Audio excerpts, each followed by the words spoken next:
सभी को ठीक है? Okay, I will start. Yeah. 23 member is there. Okay, allow it. I will start. इसकी मेरी आ चुकी है आपके पास. Okay.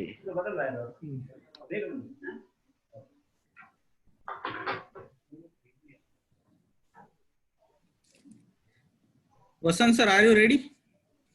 Yeah, I am ready. Okay. So, Neeraj sir, can we start? Yes. Hello, all of you. Hello and good afternoon to everyone. It gives me immense pleasure to welcome this online gathering. With due permission of both the presidents, Dr. Sangamesh Puranik sir, President ARAP, and Mr. Kalan Bajaj sir, President IPA, Delhi State Branch, we are going to start today's session. Welcome you both, sir. Also, I want to thank to Dr. Neeraj Kumar. He's a coordinator for this webinar series. He's a secretary for IPA Delhi State Branch and joint secretary for ARAP. Thank you so much, sir, for providing this all arrangement for this webinar series. Myself, Dr. Pavan, I am a governing body member of ARAP. On the behalf of Association of Regulatory Affairs Professionals and the Indian Pharmaceutical Association, Delhi State Branch, we welcome you all for the webinar on nutraceutical potential unlocked to foster well-being. I'm pleased to introduce today's speaker, Dr. Vasanth Samaga sir, who is the Director of Blomytz Pvt Ltd. Dr. Vasanth is an expert in the field of research and development, pharma manufacturing and consultation, regulatory education, and has over 22 years of experience in this field. During these 22 years, he has worked on various positions from a project assistant, project lead and consultant, assistant professor, R&D officer, manager QA and RA, general manager, unit head, API manufacturing plant in charge, chief scientific officer and vice president. And now he is currently working as a director of a Blomytz Pvt Ltd. He has experienced full cycle setup of a nutraceutical manufacturing facility, quality and operational compliance, development and execution of a business models for healthcare products, involved in number of international collaborations for product development, research and product marketing. Dr. Vasanth Samaga is graduated from Bangalore University, then completed Masters in Medical Biochemistry from Manipal University. After that, he did a 4-year research in marine biosciences at NATL Institute of Oceanography, CSR, Biological Oceanography Division, Goa. Dr. Vasanth holds PhD in pharmacy from Dr. Ambedkar University, Agra. Besides this, he's also completed postgraduate diploma in business management, postgraduate diploma in clinical trial, MBA, postgraduate diploma in intellectual property rights. He has experience as auditee and MR in coordination of quality audits by various international health authority, focusing on a systemization of a production process complying with ICH, WHO, PICS, and EU guidelines. He has delivered many lectures at various institutes and events, which includes mainly ECTD, regulatory submissions at a pharmacovigilance conference organized by Drug Control Department, Indian Pharmaceutical Congress, and Sri M. Venkateshwara Institute of Technology, Bangalore, and so many. He has also published many scientific papers in national and international journals. So Dr. Vasanth has selected for editor board of an Indian scientific publisher, SMT Journals, for the research and reviews, a journal of a drug formulation, development, and production. He is associate member of ARAP, member of Indian Pharmaceutical Association, member of International Probiotic Association, USA, member of Pharmaxil India. So you can say today we are very lucky to have such a dynamic personality as a speaker for today's session. Dear sir, I request you to start with your presentation. All are eagerly waiting for your talk. So start with presentation. And I also request all the participants, please fill the form. You will receive that link in chat box. So we can send you an e-certificate later on. And also if you have any questions during the webinar, please put.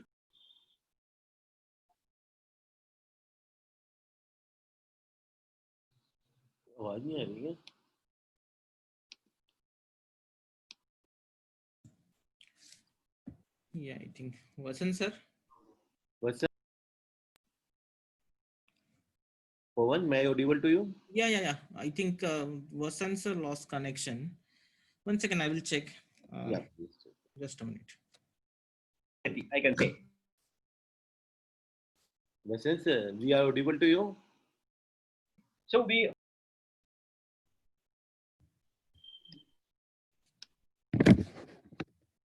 I think he will left. 1 second, sir.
सबका connection loose हो गया.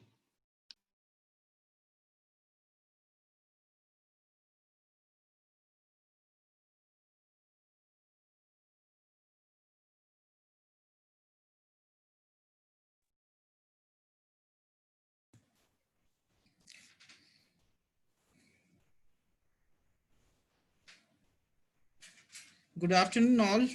Dr. Vasanth will be there in few minutes. He lost connection. So by the time I want to appeal you for one, I want to tell you one initiative of our ARAP. So many of you know that regarding regulatory samvad, it's our e-bulletin. In first webinar, our Honorable President also explained about this publication. So I would like to one focus on that. So this is our ARAP's publication. We publish it monthly. So it involves the articles and updates regarding regulatory affairs, clinical research, clinical trials, pharmacovigilance. I think sir is there. Yeah. Pharmacovigilance and pharma sector. So you can, if you have article you are writing good, so you can also submit the articles. So we can publish your articles and your updates in monthly issues. So for that, if you want to check the format for these articles, you can just search hashtag regulatory samvad on any social media platform. It may be Facebook, LinkedIn, uh, Instagram or Twitter. So you can check the format of article and format of our publication so that you can draft your article accordingly. And for submission of your article, you can mail us on rapsec@gmail.com. At the end or in chat box, I will give details, or you can directly contact to me. No issues. Yeah, Vasanth sir is there? Yeah, we are waiting for the Yes. Vasanth sir. Yeah, please. Yeah. So Right. meanwhile, I am requesting the all participant to fill the Google form. Link of Google form is already posted in the common chat. Yeah. So after the so here I request after filling this form, we will send you an e-certificate by the end of this week. Yeah. So Yeah, he's joining, sir. 1 second. Yes, sir. actually, due to some unavoidable sequences at our speaker end, this presentation is be stuck. So he will join in few minutes. So here I request you. Meanwhile, you can fill the Google form for e-certificate. Dr. Vasanth will join soon with us. Thank you for your patience. Yes, sir. Have you joined? Hello. Yes, then. Hello.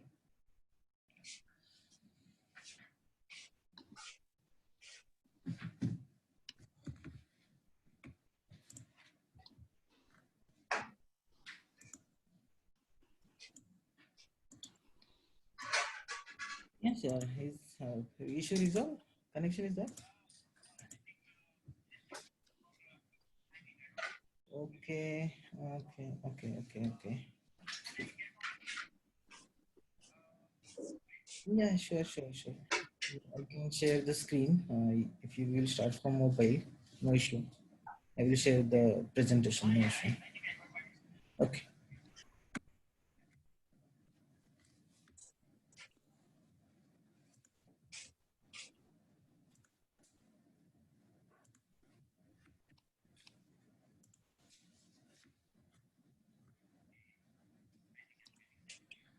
Okay.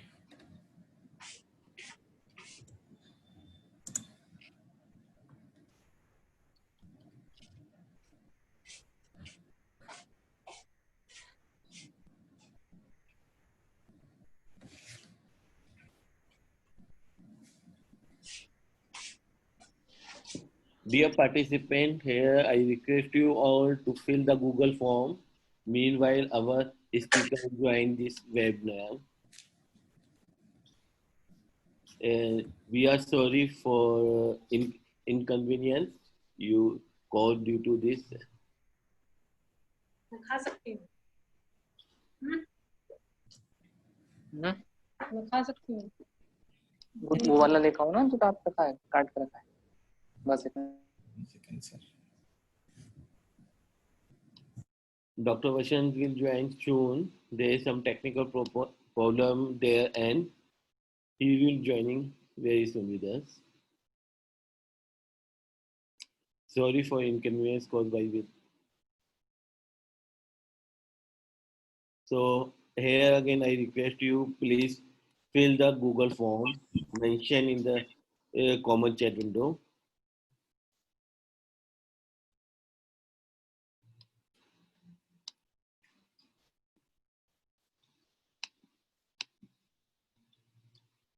I will again sending the link for Google Form. Just click on the link and fill your detail for e-certification.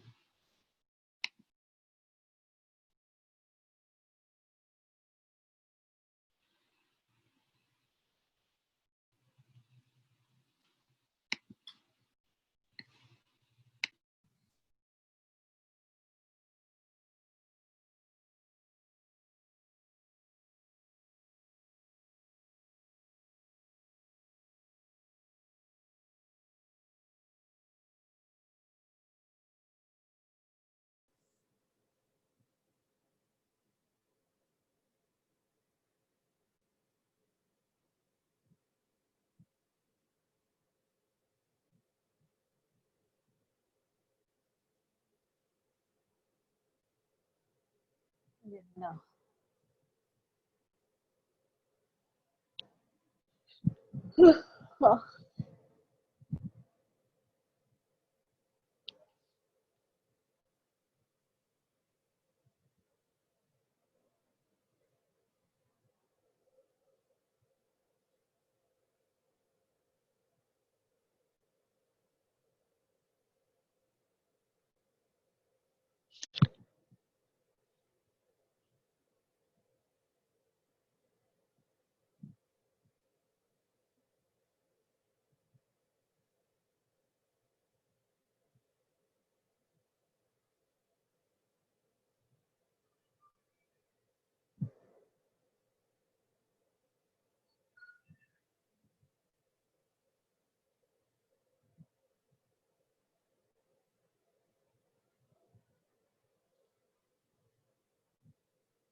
Our speaker Vasanth Samaga is joining right now. So he will be start his presentation soon with you. Thank you for your patience.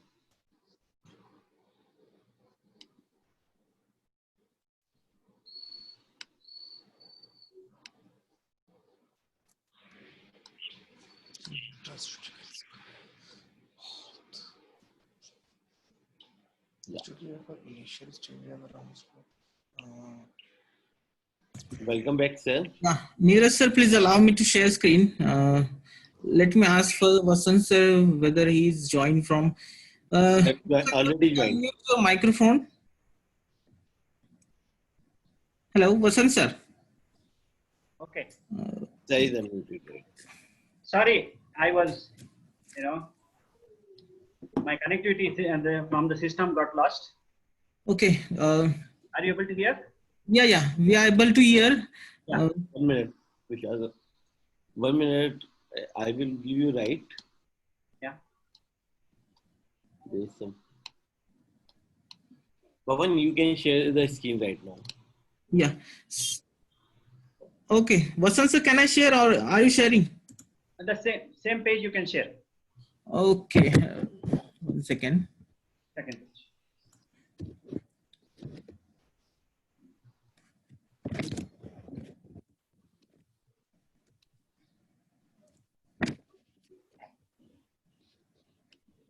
Yeah.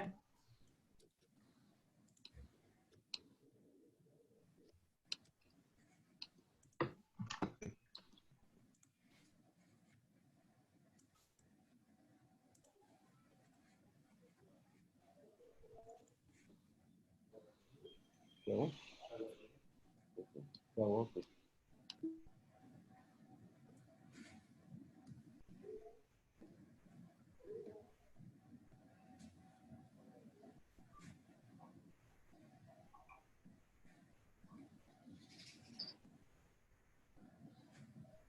Yeah. Is it visible, sir? Yeah. Just 1 second. No. Pawan, please Yeah. share. The previous slide. 1 second, sir.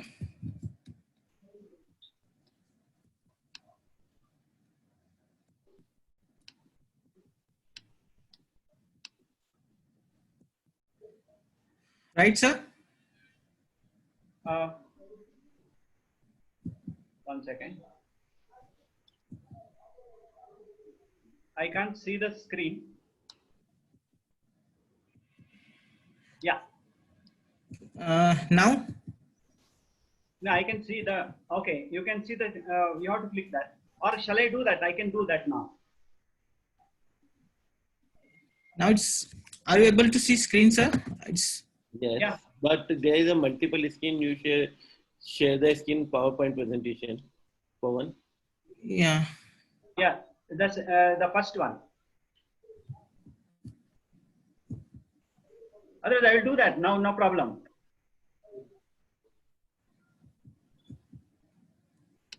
So are you able to see my presentation right now? Yeah. See, I think I'm able to do that. Okay. Then I will stop sharing. Okay. Yeah, okay. Yeah. Yeah. Shall I go ahead? Yeah, go ahead. Yeah, it will show screen sharing. Okay, Vasanth. Okay.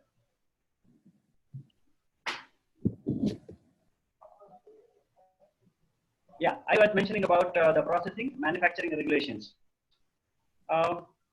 In India, there are very many number of companies who are doing the nutraceutical products and food supplement products and various other Ayurvedic products also.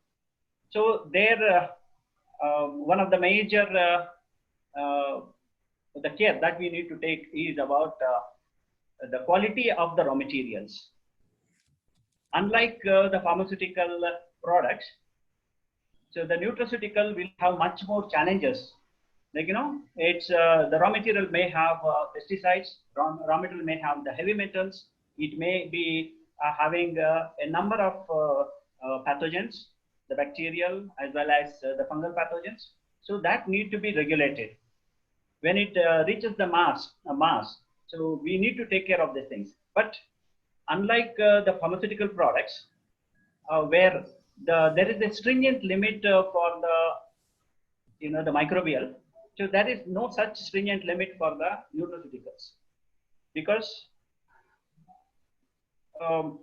most of the, as per the international norms, what we are looking at the the microbials, especially the bacteria, the E. coli, Salmonella, Pseudomonas aeruginosa, that type of the Shigella type of the bacteria we will be looking at. Those pathogens should be definitely absent. But in the nutraceuticals, there will be some, healthy or good microbials will be there. We call it as probiotics.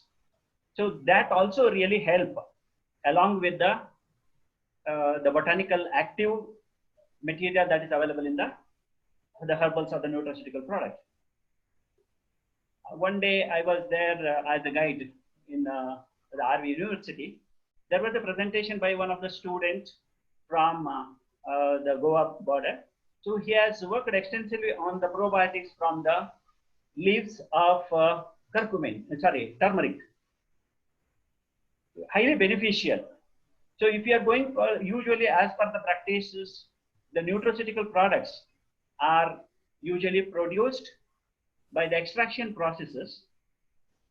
There will be various type of extraction, like in water extraction, methanol extraction, ethanol extractions. When you are doing the solvent extractions, most of these microbials will not be available. So then the benefits coming from those probiotics also will not be available. So when we are looking at the nutraceuticals, very similar to the pharma products, there is a requirement of RDA. This RDA means from the nutrition perspective, it's called recommended dietary allowance or required dietary allowances. We will also mention as RDI, the recommended dietary intake. So it is again RDA, fixing of the RDA for a nutraceutical is also a big challenge. This should be based on mainly the age group as well as the sex, the male or the female. We need to fix on the races because the nutraceutical products may have some of the allergens in it, or some of the the toxic materials also may be there, so which is not suitable for some segments. So we need to consider this the differentiation of the RDA for different groups. So then how it should be used, how it should be recommended, so that also we should have some the protocol. Since it is not targeted for the, as I mentioned, it's not for the for any disease. We usually don't make any claims on the nutraceuticals. I mean to say the therapeutic claims. We don't make any therapeutic claims, so there is no question of the efficacy. Still, we need to give the usage guideline, whether it is going to be, the 3 times per day or 1 time, or how it has to be taken, whether it should be taken along with water or directly or with the milk. So there is a separate requirement based on the nutraceuticals. So we also have to consider something called the deficiency conditions. The nutraceutical is going to augment or increase the requirement for the deficient people of the the group. If you see the Greenland or the Canada or these places, the amount of sunlight is less, so the deficiency level of for example, the vitamin D is quite high. So there is no much of the vitamin D is available, so they need to be provided with this. India, being a region where most of the herbals is part of their diet in the form of the food practices, so the deficiency level may be much lesser. We have a lot of spices which contains the botanical actives. So that is we are consuming on a everyday basis.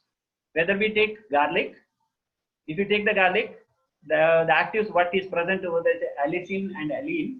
So these are available on a daily basis. So we are not deficient in this type of products. But of course we will be deficient based on the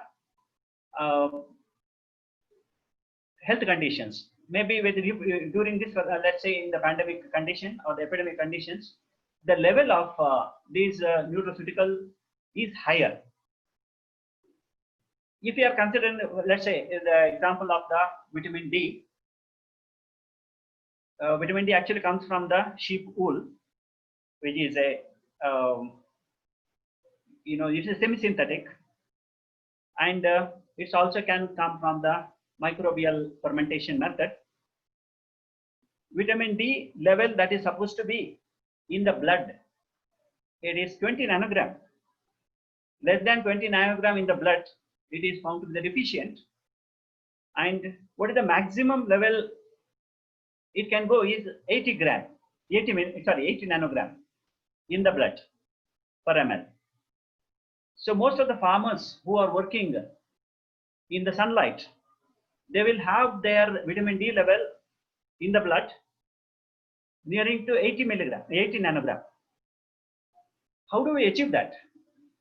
So to obtain 80 nanogram in the blood, we may require at least 15,000 to 20,000 international units of intake of vitamin D. But what is recommended by FSSAI in India, looking at the generalized requirement, is not more than 400 international units. So 400 international unit is required and sufficient for a human being at a normal condition.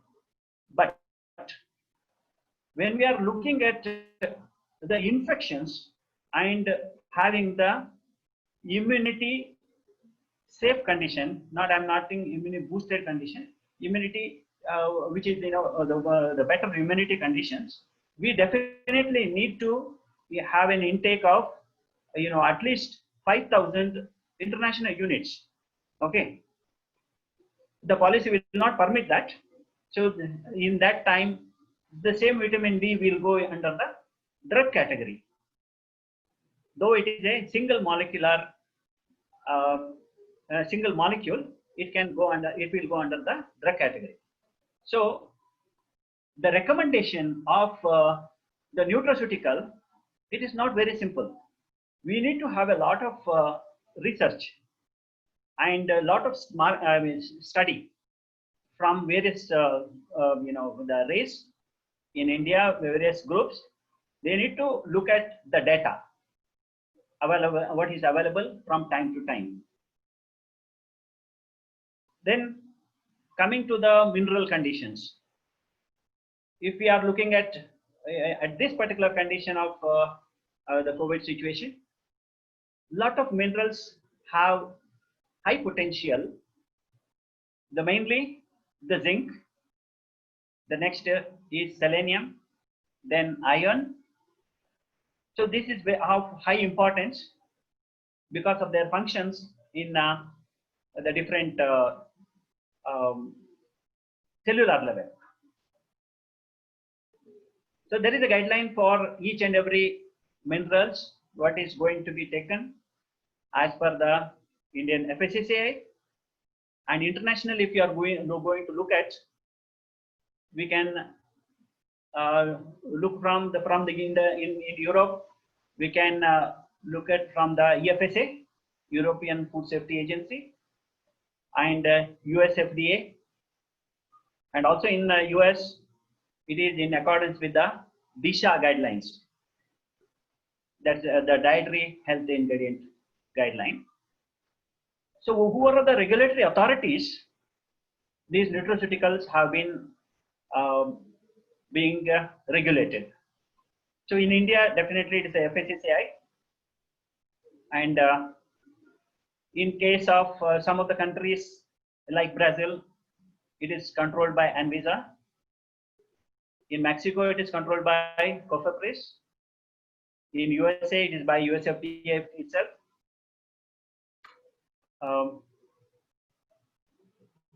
And if you go to Europe, it is EMEA, the same regulatory authority.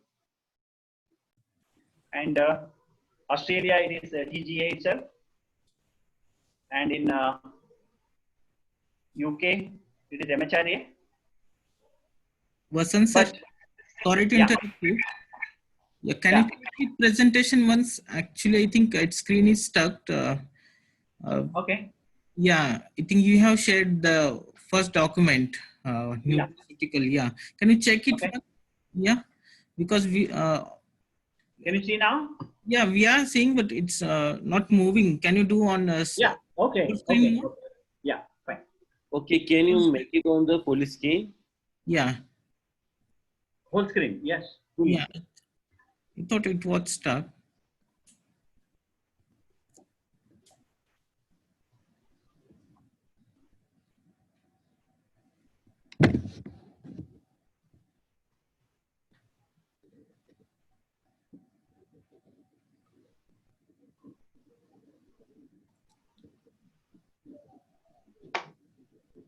Uh,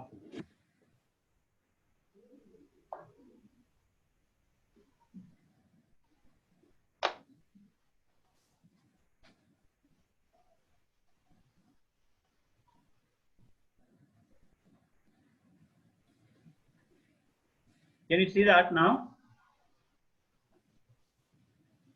Mm, not it, sir. Able to hear? Yeah, we are able to hear. Yeah. It's not on full screen mode. Yeah. I think. Yeah. Now. Mm,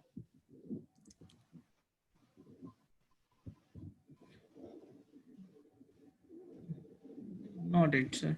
It's fine. Yeah. I think it's not going full screen now. Yeah, it's There okay. is some.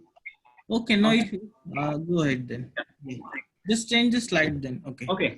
Whenever you will finish. Yeah. Yeah.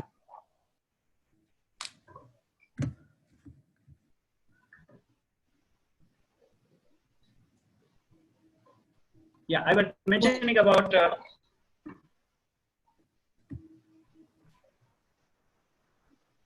the nutraceutical.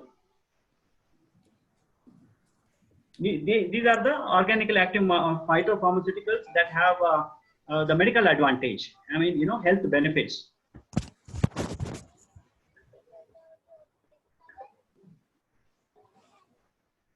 Pawan, can you see this? Hello, Pawan?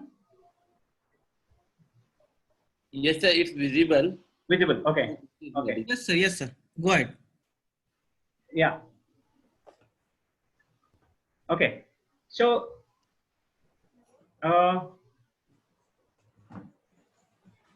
when we are looking at food and medicine comparison, so if you see on the screen, there is something called conventional foods and dietary supplements. So, the food will always improve the health, delayed aging, reducing the side effects, increased life expectancy. But when you are taking the over-the-counter drugs, they will have some side effects. That is called the either oxidative stress or the inflammation and further the damage at the genetic level. So these are when we are considering the synthetic medicines as well as versus the food. If this is, can you see the next slide? Dr. Sangamesh, can you see this? No change. First slide is showing. No. Vasanth, yeah, you please go to Yeah. next slide. It's not showing, it is the earlier slide only. Now? Yeah. Yes, done. Yeah. Continue, Okay. please. Yeah. Yeah. So when we are considering the nutraceuticals, there are many molecules which are going to do the function at a time.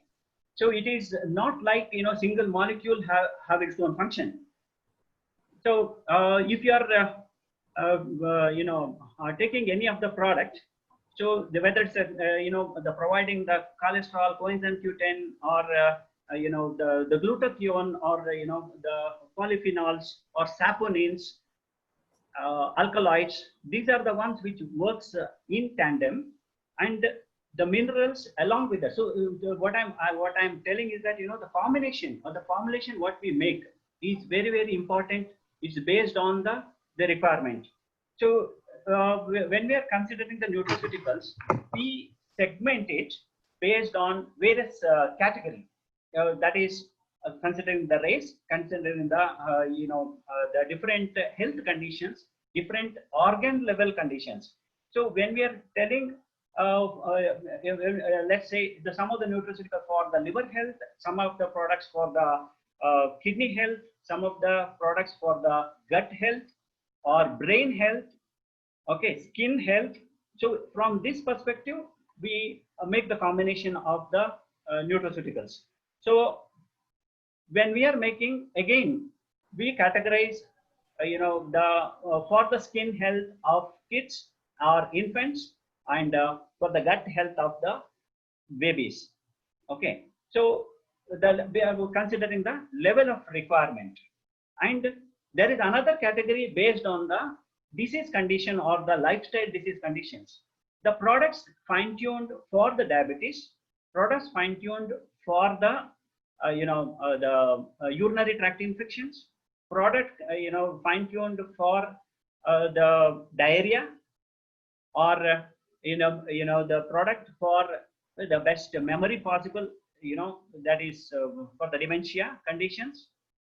Okay, so or some of the infectious conditions. So this fine-tuning definitely requires a lot of research understanding without increasing the the dosage. So there's a lot of research going on to understand the science at the molecular level or the biochemical level. So how, let us see the diabetes mellitus. Okay, so people consider the diabetes mellitus as a lifestyle disease. It is, a lot of medications are available, whether it's a, the metformin, a glimepiride, or gliptins. So many products are available, but at the molecular level, how do they function?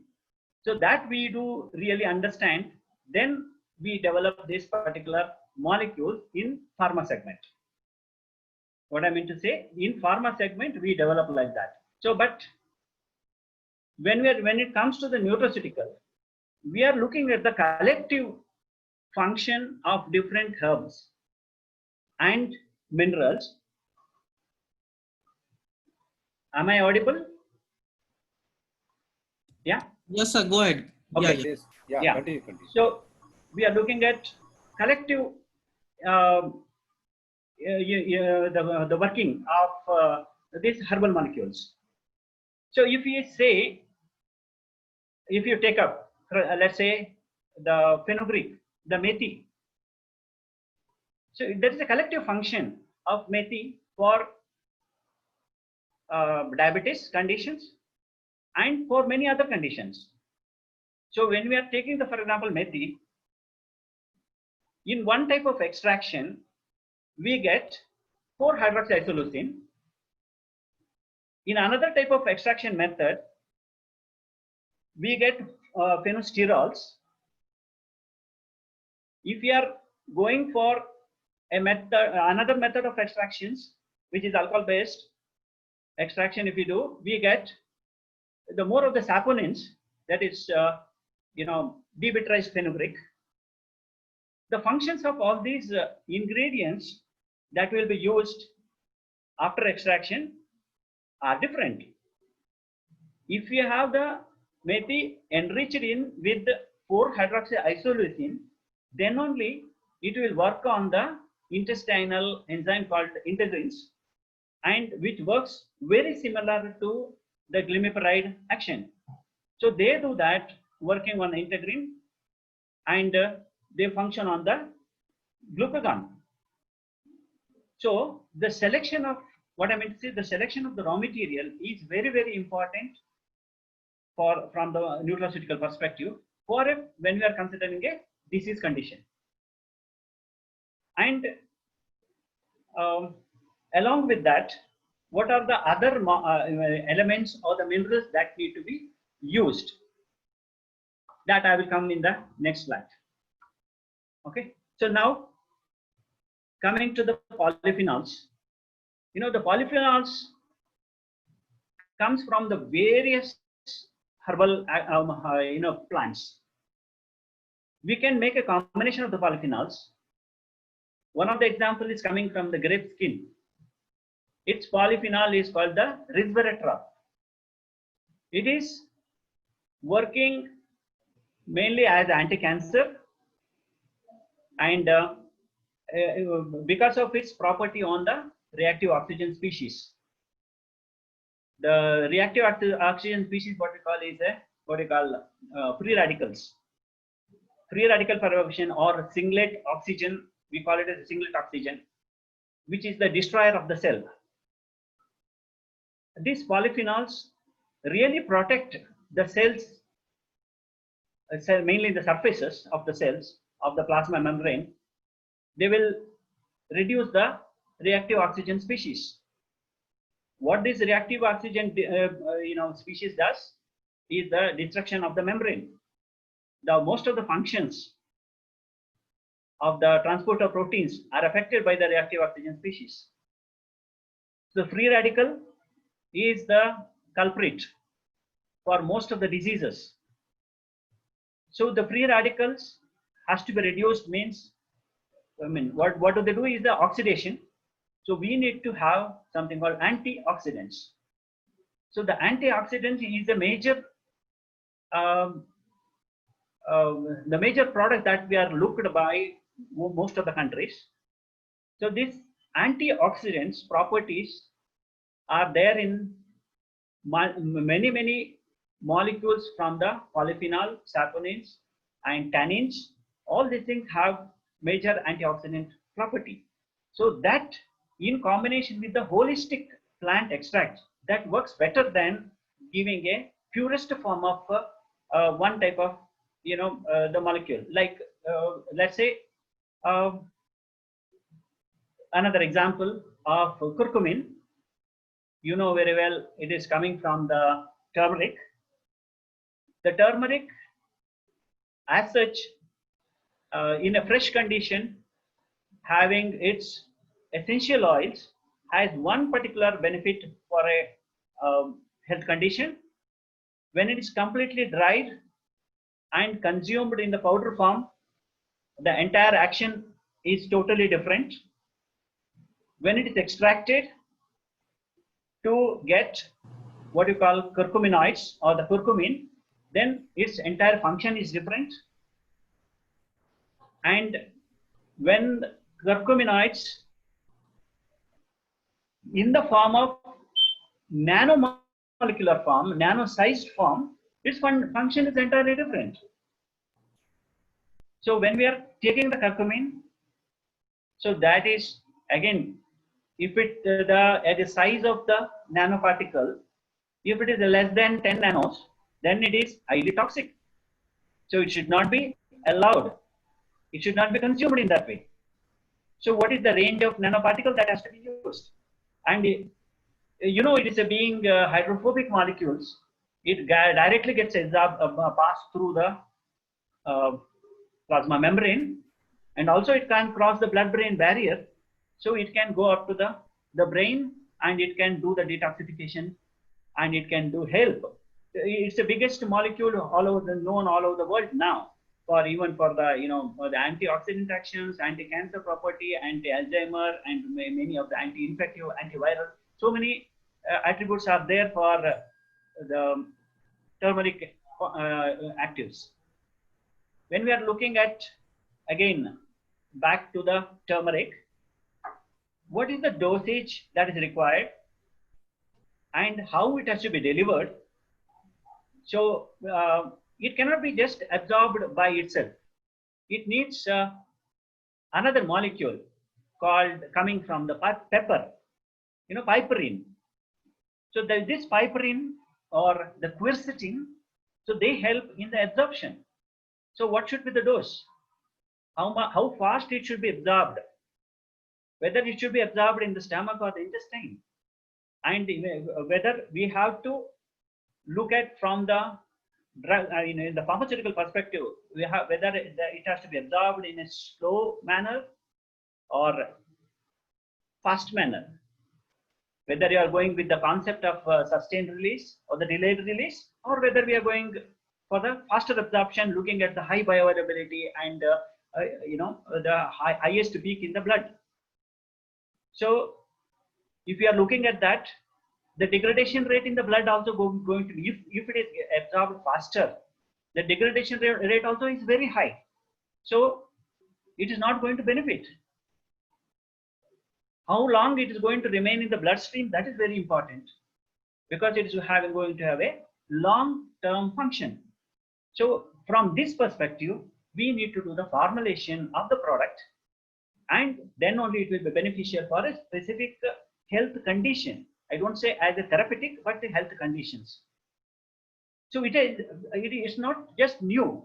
We have a traditional practice of this to be taken. If you look at in South India, people always take this, the turmeric along with the little amount of ghee added to the dal, or some oil along with that, along with the turmeric powder into dal, and then they will cook it. The form that is going to be generated after cooking, it is very equivalent to liposomal complex. That is one of the method of absorption, one of the method of release. So these concepts are going together. Okay. So let me go to the next slide. Are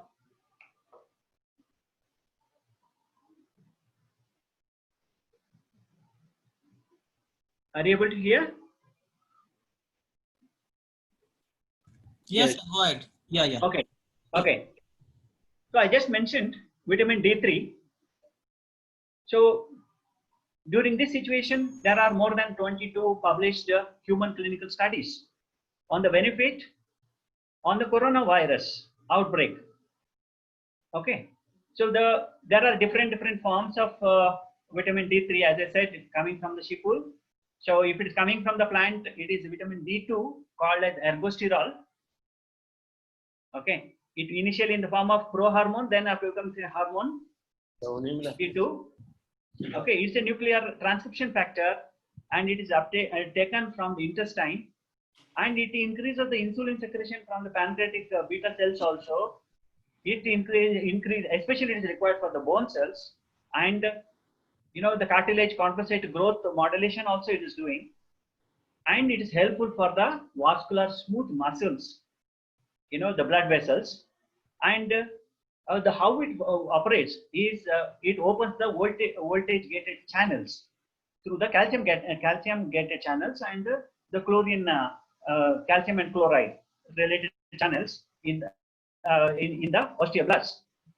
Okay, so the next action is very important. This is all action by binding to the plasma membrane receptor, and it is releasing to the secondary messenger, something called the inositol 3-phosphate. Okay, diacylglycerol and inositol 3-phosphate. These are all released. This is very important from the the COVID or the corona attachment. Okay, it's a virus. The first alveolar membrane also has the susceptibility of the membrane itself is a big culprit in the corona attachment in alveolar cell. So if the more of the vitamin D is there, it's available to the plasma membrane of the alveolus, the penetration of the virus will not be that much efficient. So internalization will be delayed. So there are various the requirement of various molecules that is for the control of the virus entry, internalization, and the replications, as well as the polymerization, RNA polymerase action. So all the places these vitamin D molecules will have a major role. It is definitely recommended. So just alone vitamin D is not sufficient. We need the effective phospholipids. You know, the plasma membrane is made up of it's phospholipid bilayer membrane. We need the cholesterol, we need the phospholipid, we need effective protein formation, for which we need calculated amount of amino acids and required amino acids. We need inositol. Okay, we need glutathiones at the different levels. Some of the minerals will act very similar to the the drugs like remdesivir or favipiravir, like that. Traditionally, if you see, antiviral property has been exhibited by various herbals. Even if you take, for example, the banana tree, its flower and its central stem area has a lot of antiviral properties. More than antiviral, they also have antihypertensive property. It has been in practice in especially in South India, for the pregnant woman, after the delivery, to get back to the normal and healthy life condition.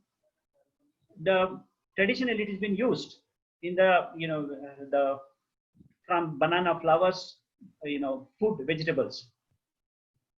The main purpose is it regulates the blood pressure also. It works on the angiotensin converting enzyme 2 also.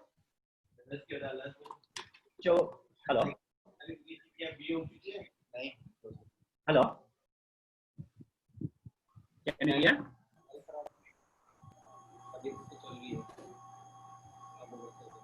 Yes, sir. Go ahead. Go ahead. Yeah.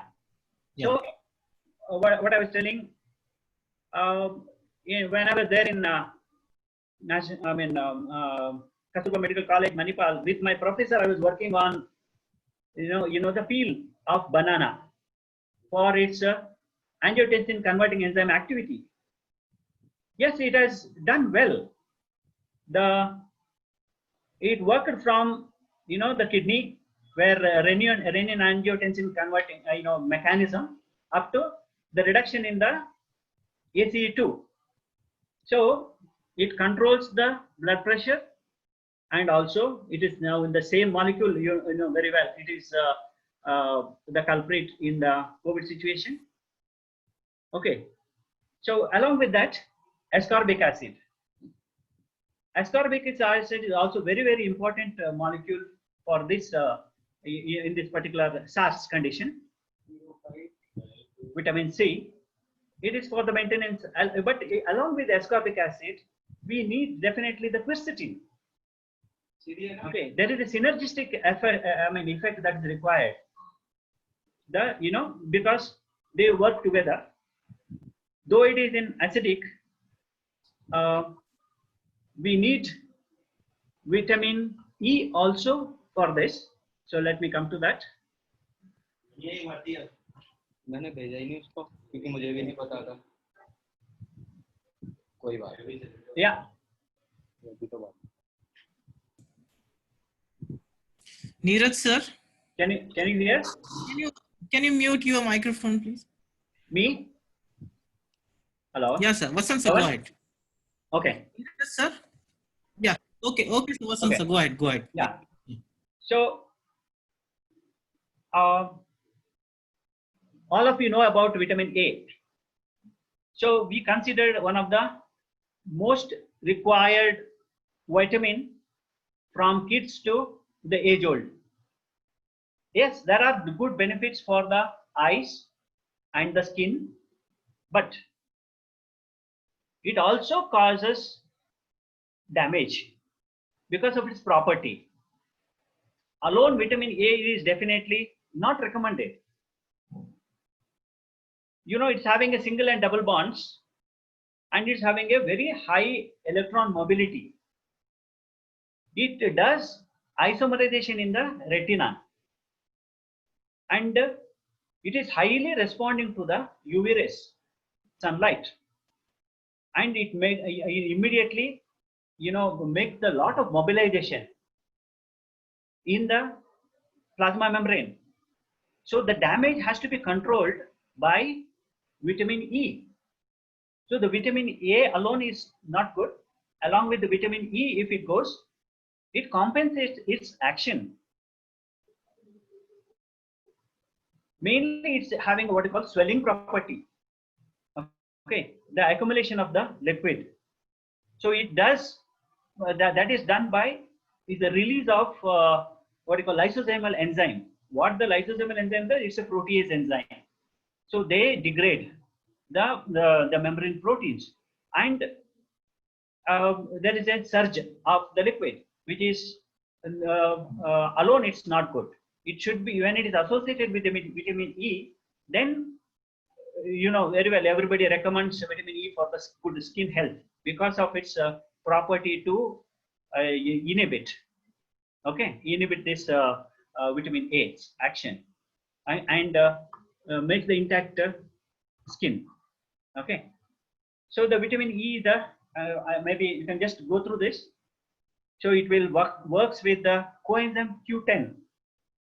Which is part of for the brain function, and it's also required for the mitochondria. Okay, so it's going to function in the form of scavenging this oxygen radicals or peroxy radicals or reactive oxygen species. Okay, or a single oxygen molecule, oxygen atom, you can say, ionic oxygen. So these are all there, which is continuously generated external part of the plasma membrane. These will be taken up by this vitamin E because of its the structural property. Okay, the tocopherol has a phenolic group and it's a side chain. They are able to take up this single oxygen species and protect other the molecules of the plasma membrane. Okay, and it prevents this phospholipid oxidation event completely, and in the muscle it maintains the homeostasis whenever there is a strenuous activity, very hard work. When you are doing exercise, there is a possibility of more amount of oxidations happening, and it is going to damage the cells itself. In that time, if we have the more of the vitamin E, then it will take care of this the free radicals, oxygen free radicals. So it in the same way, it protects the immunoglobulins, IgM, IgE, IgG, all these immunoglobulins, and also the immune secreting cells like the T cells, B cells, and its further molecules. They will all be protected by this vitamin E. Okay. So coming to the next, folic acid. Folic acid is always considered, going well with the iron. So it is very much required for the hemoglobin synthesis. Okay. So now, why I'm talking about from the nutraceutical perspective is, folic acid will be in different forms.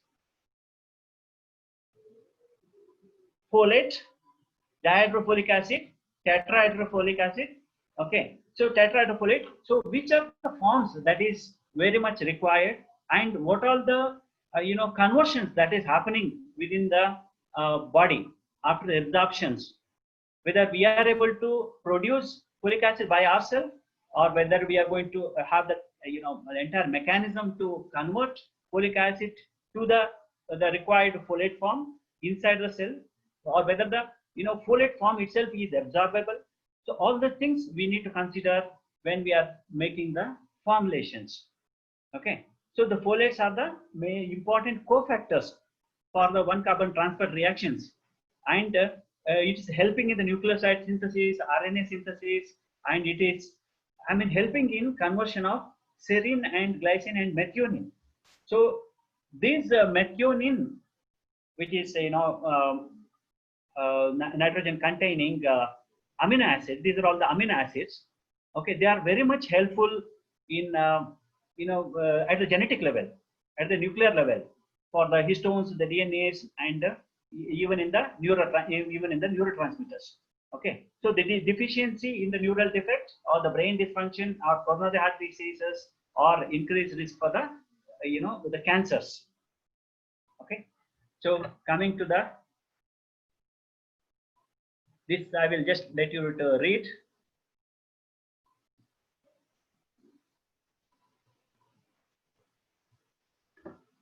Okay, one of the other molecule is vitamin D3 for the COVID-19. Another is riboflavin. There are a lot of studies already happened because of its riboflavin property on the innate as well as humoral and cell-mediated immunity. The zinc, we know very well, zinc is an essential micronutrient. From the biochemistry point of view, if you see the zinc fingers, it is act like a catalyst, like how hemoglobin contains the iron. Same way, lot of molecules, enzymes, they require the zinc to function. Okay, because of its atomic property, we are able to have this antiviral property also. So it's a key nutrient for the immunity, and in combination with the other ionophores, it will do help in the viral reduction.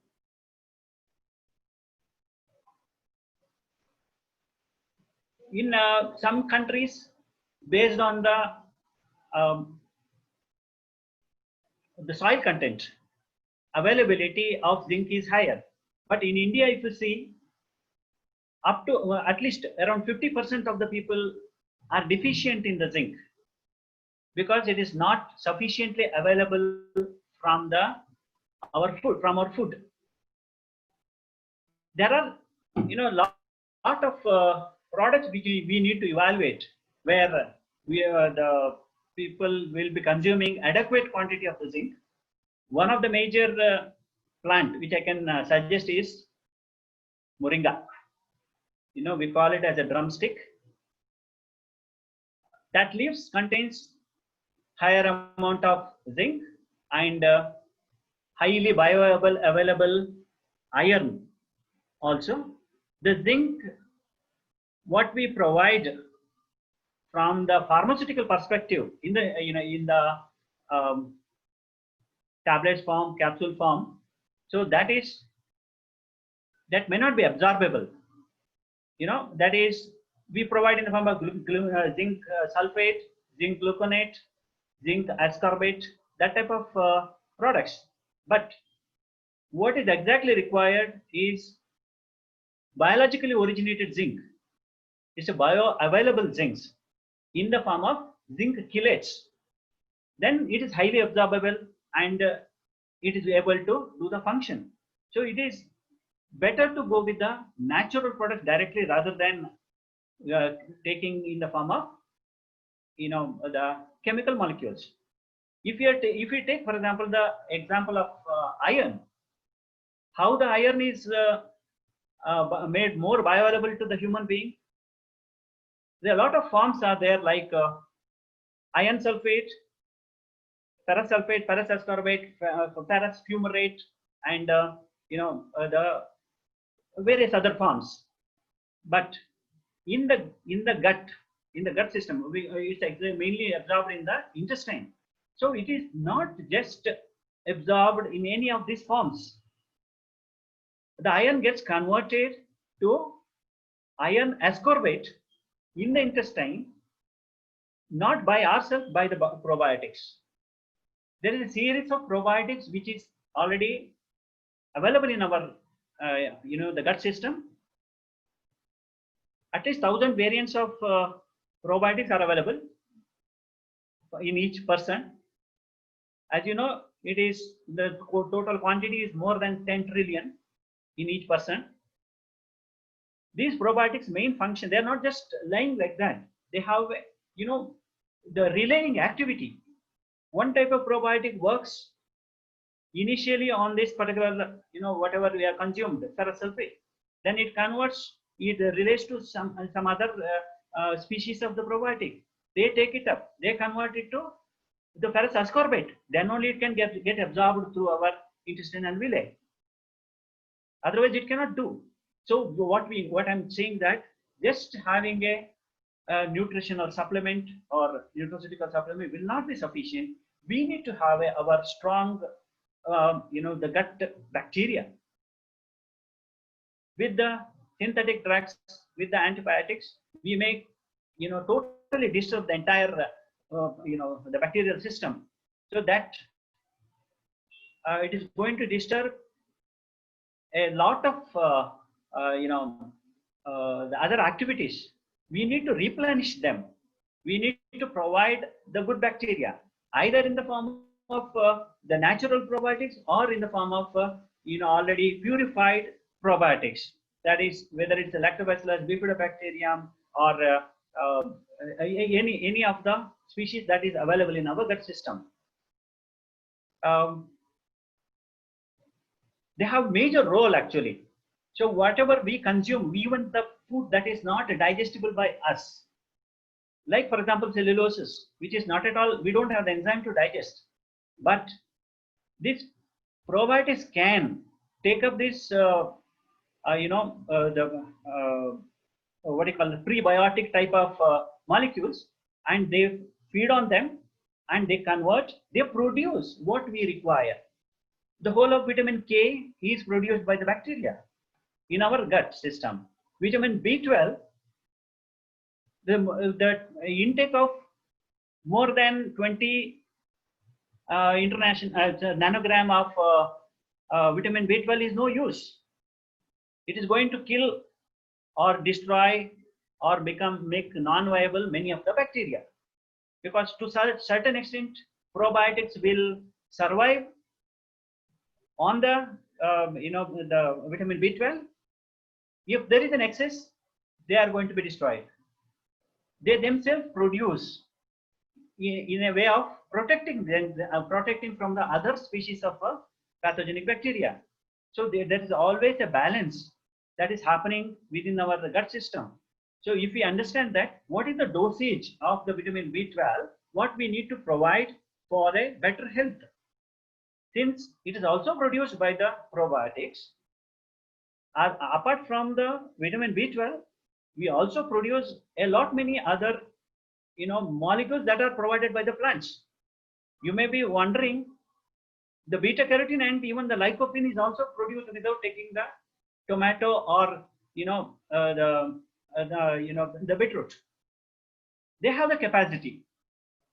It's in a host system, they are able to produce. So the understanding of what are the nutraceuticals suitable and what combination without destroying our gut system bacteria is very important. Nowadays, even the probiotics are also considered under nutraceuticals. But again, there's a big debate on what is the quantity of probiotics that is required. From 5 million to 20 billion. So that they will give. But there also, there is an issue of formulations. The people, when they are doing the formulations, they consider, only large amount giving will be a solution. That is not the way. Most of the bacteria, the probiotics, as soon as they reach the stomach at the acidic pH,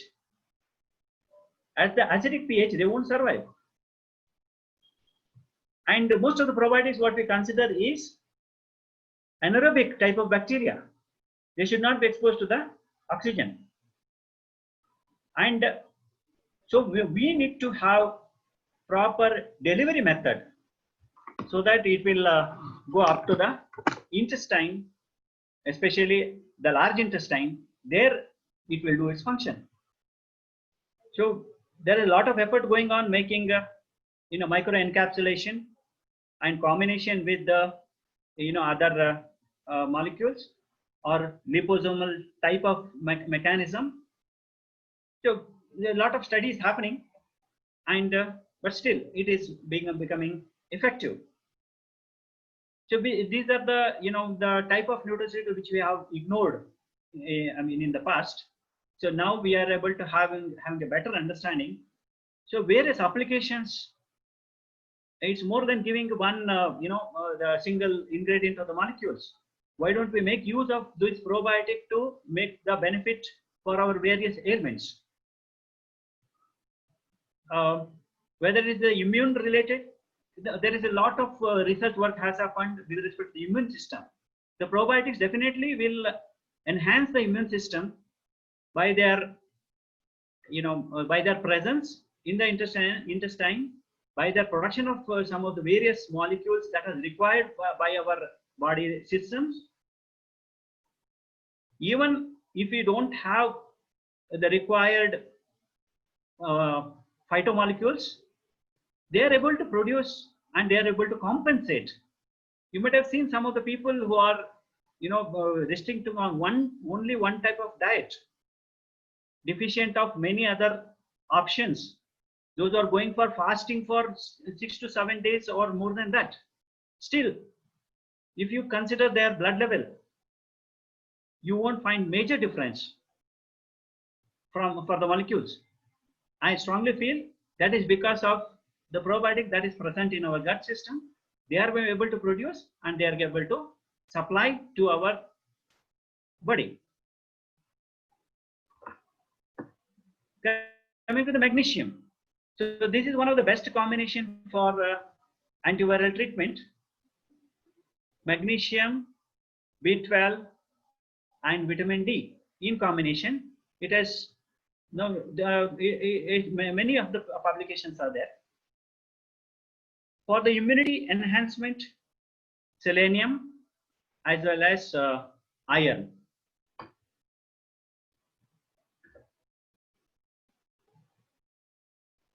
One of the most important factor is vitamin K. Vitamin K, I think most of the people nowadays able to understand the role of the vitamin K. Vitamin K2, vitamin K2, MK7. These are some variants that are available. That has been now practically produced by fermentation technology, and it has been provided with the combination of vitamin D.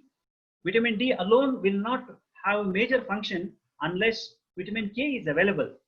So vitamin D mainly in the osteoblastic and osteoclastic activity in the bone. So they have a major role. Along with that, if we provide vitamin K2, the calcium from it will maintain a condition. The calcium will be taken from the unwanted region and it will be provided to the wanted region. That is the major activity. If calcium goes to the unwanted region, let's say in the bloodstream, microcirculation or coronary arteries, they start depositing calcium oxalate crystals will be formed, and slightly some of the viruses can deposit over there. Atherosclerosis starts and the blockage, then it forms like an angina. Thromboembolism also can happen, and there will be a coagulation that can happen. So all these things will be controlled by the presence of vitamin K, where first it mobilizes the calcium to a particular required area. So we don't underestimate the use of this vitamin K.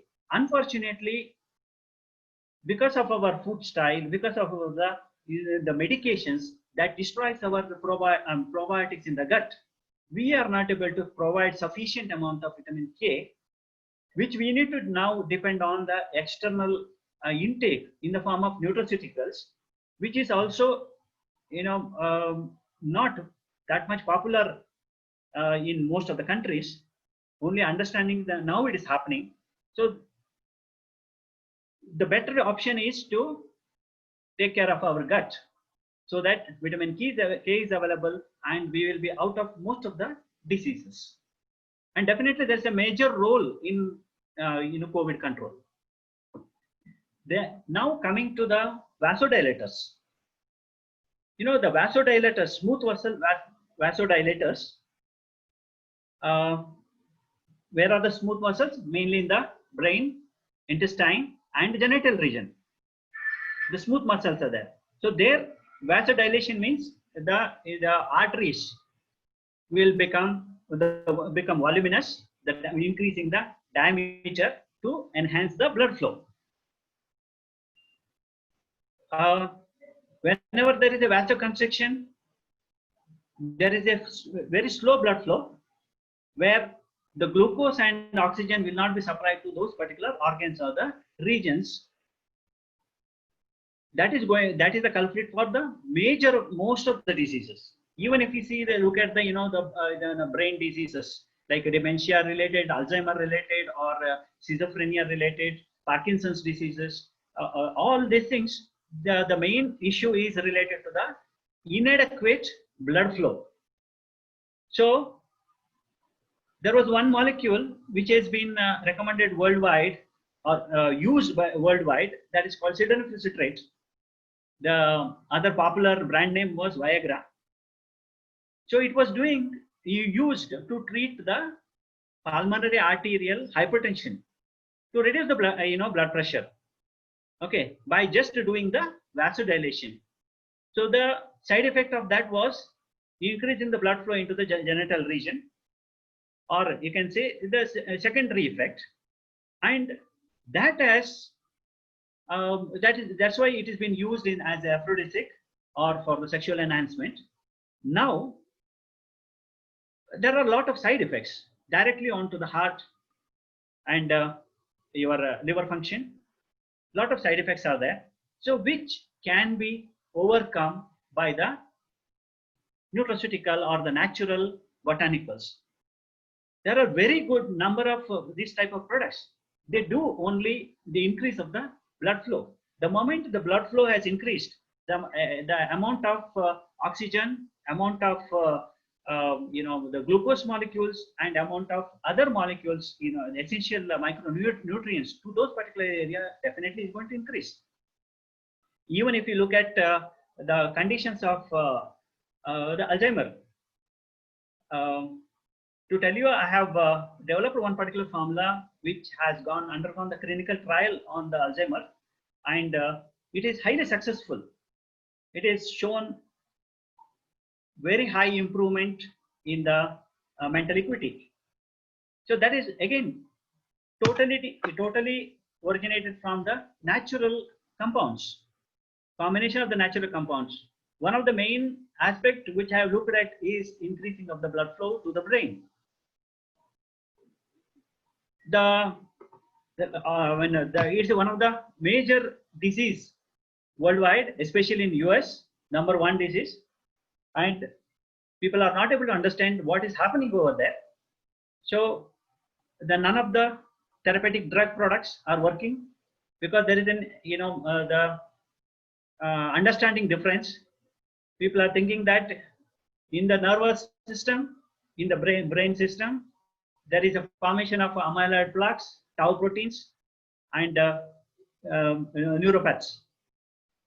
Okay, these plaques or amyloid, proteins or amyloid, it's a protein. It's not a carbohydrate, and it's a tau proteins which is present which is going to be accumulated in the nervous system, which blocks the flow of the oxygen as well as the glucose to the mitochondria of the cells. They are not able to communicate. There will be a stoppage of the communication. The signal will not be transmitted.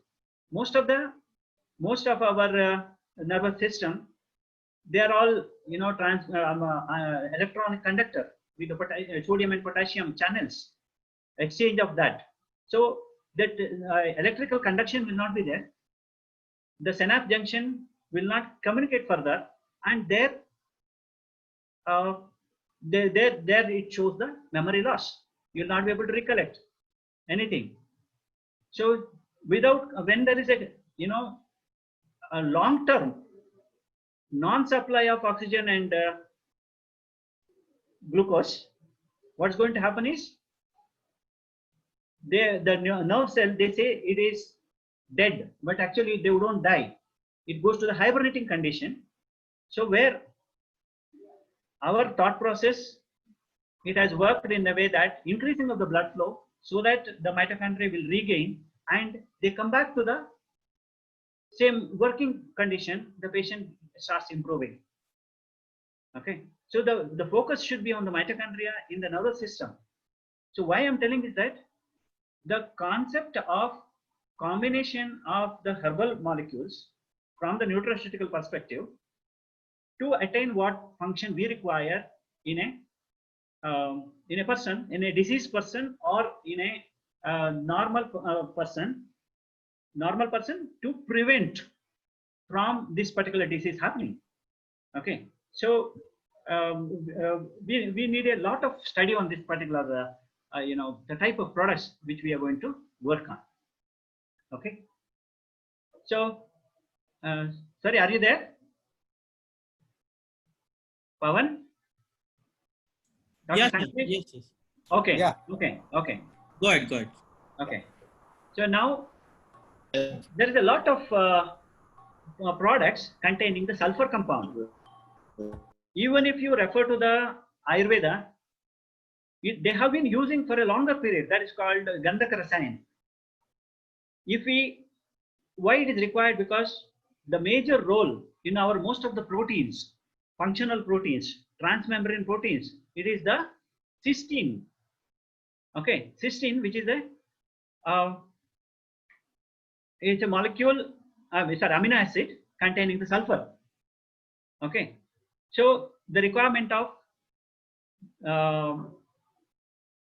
sulfur will be met by the product called MSM, methyl sulfonyl methane, in the form of nutraceutical, and it's always going in with a combination of chondroitin sulfate, glucosamine, that type of molecule. So finally, what is required is the N-acetylcysteine in this particular COVID condition. So now, I think it's the time for the questions, if there is any related to the nutraceutical. I think I have crossed a lot of time. Dr. Sangamesh? Yes, it's very informative. In fact, it is very good. So we came Thank to you. know about various nutraceuticals which we should take in this situation to Okay. boost our immunity. Okay. Thanks for the very informative talk, and thank you very Thank much. you for the opportunity in this, It's our webinar. pleasure. Yeah. It is our pleasure. Yeah. Any Thank you. questions? Any questions? Audience, any questions? Yeah. Yeah.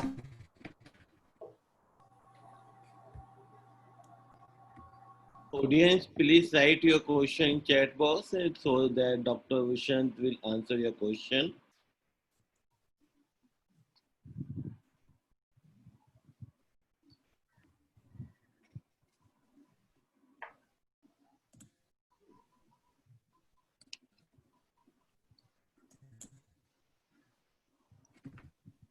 So I think there is no question Okay. from the audience side. I am again requesting them to write their question in Yeah. chat box so Dr. Vasanth will answer.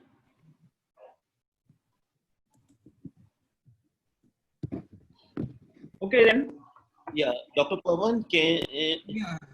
you have any question? Just One question from the if you have any, you have received any question privately, Vasanth sir, please check once, because if anyone has Yeah. sent a question to you private, then it will be visible to you only. Yeah, one question is there. Yeah. Uh, What's the prescribed dose of? yeah, yeah. What is the prescribed dose of zinc in management? 12 milligram. Okay. Yeah. It's a 12 to 15 milligram. It is a prescribed dose per day. Okay. Okay, sir. Am I audible? Yes, Yeah. yes. Yeah. Okay. Yeah, I think one more question is coming from Geeta. Yeah, questions are there. Are you able to see, sir? Yeah. There How is a resistant question. starch? Yeah. Yeah. I think there is 1 second. I will open.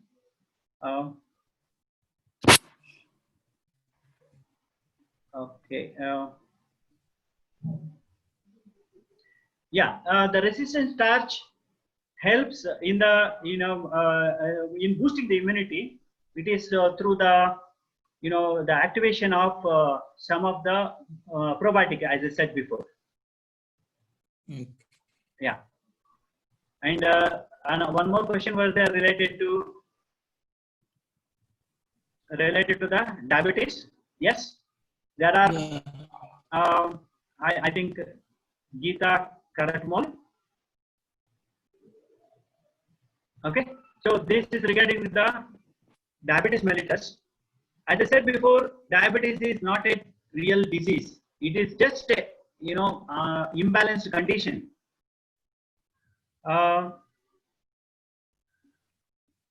We should, of course, as a pharmaceutical person, I should not say that, but we should not go for, high-end drug molecules or the insulin if in the initial stages, because it can be very much controlled and it can be even reversed with the natural, the herbal molecules, and changing the lifestyle. So the change of lifestyle is very, very important. We need to have some of the molecules that that makes the strengthening of secretion of the insulin from the islets of Langerhans of pancreas. We should definitely look at reduction of fat in the, that is not the the body weight, or I'm not talking about the body weight. I'm talking about the fat molecule that is being deposited on the glucose receptors. The main problem with the type 2 diabetes mellitus is the accumulation of fat molecules onto the outer surface of the glucose receptor. So where insulin comes, should come and bind to the receptor, where the glucose pump opens up and the glucose will be channelized into the cell. So there itself, there is a problem. When it is the key of the glucose receptor, when it's blocked, it will not allow the glucose to go inside. Okay, so how to remove this particular fat molecule from the glucose receptor, that is the challenge. So that can be done by correcting our the liver function. The first and foremost is the liver function. As per our habits of eating, okay, the bulky amount of food at a time, when it goes,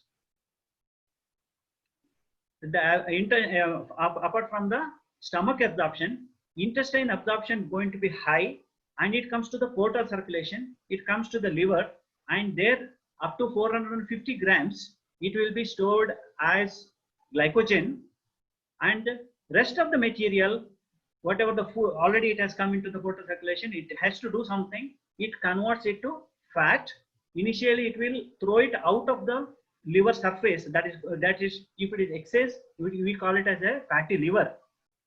Okay, the mechanism of the making of a fatty liver is the fat. It is internalized into the something called HDL, high density lipoprotein. So this entire fat, phospholipids, all goes further into that, makes LDL, that is low density lipoprotein. It makes high density, very low density lipoprotein also, medium density lipoprotein. Then that will be thrown back into the blood circulation, and blood, it's like actually hydrophobic outside, hydrophilic outside, hydrophobic inside, LDL, VLDL. So that will be thrown into the something called adipose tissues, and when the adipose tissue regions, where the fat accumulation regions will not take up further, then they start moving around in all the parts of the bloodstream, even in the capillaries and microcirculation, where the cells are in direct contact through the glucose pump. So that these fat molecules come and starts binding over there. So that has to be reduced first. So what is the mechanism from the herbal perspective? It is to reduce the amount of fat, or you have to go for the lipolysis, okay, or reduce the lipogenesis. Okay, another best mechanism is reduce the consumption of the food at a time.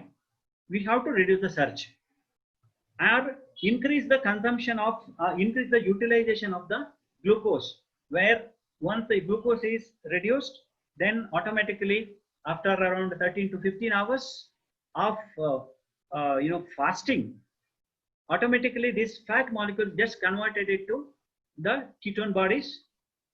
Ketone bodies means beta hydroxybutyrate or acetoacetate, this type of things, and these ketone bodies will be utilized by the heart and brain. Okay, so now this fat, when it is utilized, automatically the glucose pump will be available for the insulin to bind, and your diabetes mellitus will be under control. Shall I go with the next question?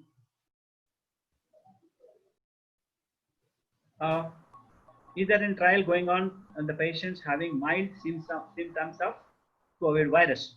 Yeah, it's a very good question. And I just, are you able to hear? Yes, sir. Okay. So we in last week we have come out with the one of the purely herbal combination for COVID. We have tested more than 20 patients of COVID affected with a mild condition. All have been successful, even at the age of 68 and 74 years. It has been reversed within 3 days. What I'm telling is there's no specific invention in this. It is the selection of the herbal molecules, looking at the symptoms of the COVID in various perspectives. The major, I think if I can elaborate on the COVID, the major issue is the surge of cytokines itself, within the cells where the virus has been internalized. Surge of cytokines, because the real immunity starts only after 7 days. Production of the immunoglobulins will take almost 6 to 7 days. Within that many number of days, there will be definitely mild symptoms of COVID virus, whether it is that higher temperature, higher throat infection, irritation, eye, the reddening of the eyes, and to the extent of the gastrointestinal uncomfort. Okay, that's also there. And what exactly leading to reverse this is regulate the pH of the blood as well as in the cells. Once, because the next stage of the COVID is pleural effusion of the pulmonary edema, okay, accumulation of liquid outside the lungs. So that is one of the major issue. As such, the virus is not doing anything. It is not that much harmful. Only our body's reaction is harmful. The whole world has gone, after something called immunoboosters. I strongly object that. You know why? The boosting of the immunity is not a solution. Modulating or controlling the immunity is important. The whole of the reaction that is happening in the lungs, it is because of immune reaction. It is not because of the virus role. Virus only multiplies to throw away this particular, or to destroy this viral replication particle, RNA particles, as well as the polymer. Our body produces huge amount of cytokines, interferons, interleukins, tumor necrosis factor, And along with that, it comes up with a large amount of volume of water, and it to do that mechanism, the temperature has to go higher. It becomes what you call fever condition, and because of the surge, automatically the pH starts going down, and this accumulated water, it will not allow the lungs to go for expansion. There is a restriction, and there is a force required by the muscles around the lungs to continuously, to make the breathing, and this muscle starts failing, fatigue of the muscles, like our, the hand muscles or the leg muscles. Once the fatigue happens, you need a ventilator. You need to force the air, but still, because of the force of the ventilator, the lungs alveoli starts getting damaged.